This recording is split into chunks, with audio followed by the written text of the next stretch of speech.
Ce qui me faisait peur, moi, c'est évidemment d'être seule en scène, apprendre tout ce texte. Ça n'est pas simple, ça n'est pas court. Donc, on prend du temps, on s'angoisse, on a peur, on dit qu'on n'y arrivera pas. Et j'ai eu la chance, d'avoir un mari remarquable qui était très à l'écoute et qui j'apprenais une page ou 2 et qui me reprenait à chaque, petit mot de travers. Donc, il m'a beaucoup aidée à travailler sur ce texte avant de travailler avec Stéphane Doral, le metteur en scène.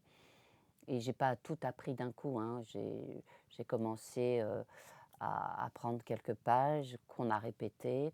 Après, je reprenais ces premières pages, j'en continuais deux trois autres pour les apprendre par cœur.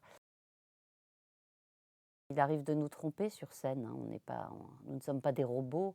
Alors un seul en scène, bien évidemment, il peut y avoir des mots, des phrases qu'on oublie. Quelquefois, on oublie un petit passage, puis on se dit: «Ah mais il était important», donc on essaie de le replacer un peu plus tard. Ça n'est pas évident, ça angoisse un peu. Là, on se dit: «Oh là là, mon Dieu, mais la régie, comment va-t-elle nous suivre?»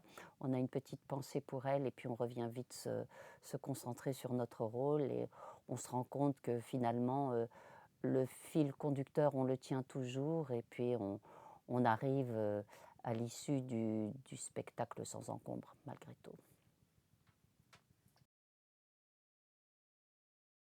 Il y a des passages extraordinaires. Je pense évidemment à une scène où la maman se retrouve, dans la chambre de son fils disparu et qui, voilà, qui se rappelle, l'enfance de son fils, le doudou de son fils, et c'est vrai que c'est un moment important pour une mère qui a perdu un enfant, c'est de revivre ce passé-là.